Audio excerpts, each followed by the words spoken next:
जी बिल्कुल, लाहौर के सबसे बड़े मंसूबे ऑरेंज लाइन ट्रेन जो है उसका 10 दिसंबर को इफ्तिताह किया जाएगा। पंजाब हुकूमत ने इसका ऐलान कर दिया है और दूसरी जानिब पंजाब के वज़ीर आला उस्मान बुज़दार की जो है सरपरस्ती में इजलास भी हुआ है। इजलास में जो है 40 रुपये टिकट जो है मुतय्यन करने का फ़ैसला किया गया। दूसरी जानिब महकमा ख़ज़ाना ने 50 रुपये की जो है सिफारिश की है, लेकिन ताहम इसके ऊपर अभी तक कोई फ़ैसला नहीं हो सका।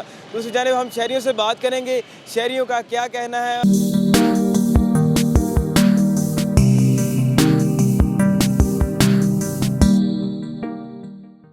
ट्रेन ਦੇ ਨਾਲ ਬਹੁਤ ਫਾਇਦਾ ਹੋਏਗਾ ਜੀ ਸਾਨੂੰ ਹਰ ਸਵਾਰੀ ਨੂੰ ਫਾਇਦਾ ਹੋਏਗਾ ਉਹਦੇ ਨਾਲ ਆਉਣ ਜਾਣ ਸਫ਼ਰ 'ਚ ਸਹੂਲਤ ਹੋਏਗੀ ਰਸ਼ 'ਚੋਂ ਬਚਿਆ ਜਾਏਗਾ ट्रैफिक ਜਿਹੜੀ जाम ਹੁੰਦੀ है और तो बड़ा ਸਾਨੂੰ फ़ायदा होएगा सहूलत बहुत ज़्यादा मिलेगी। ऑरेंज लाइन ट्रेन है, ये बहुत अरसे बाद चल रही है, बहुत तखीर बाद चल रही है।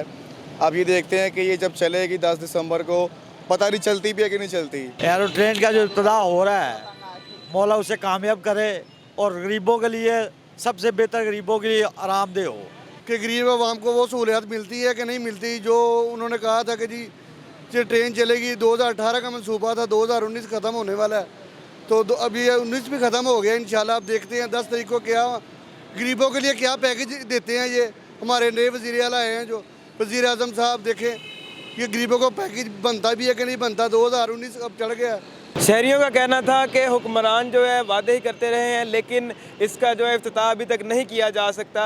लेकिन देखना ये होगा कि 10 दिसंबर को पंजाब हुकूमत इसका इफ्तिताह कर सकेगी या नहीं। और दूसरी जानिब ये उनका कहना था कि देखना ये होगा कि ये गरीब आवाम के लिए जो है पुरसुकून और आरामदेह सफ़र होगा या नहीं। कैमरामैन खुरम के साथ हमूदुर रहमान, लाहौर 24 न्यूज़, लाहौर।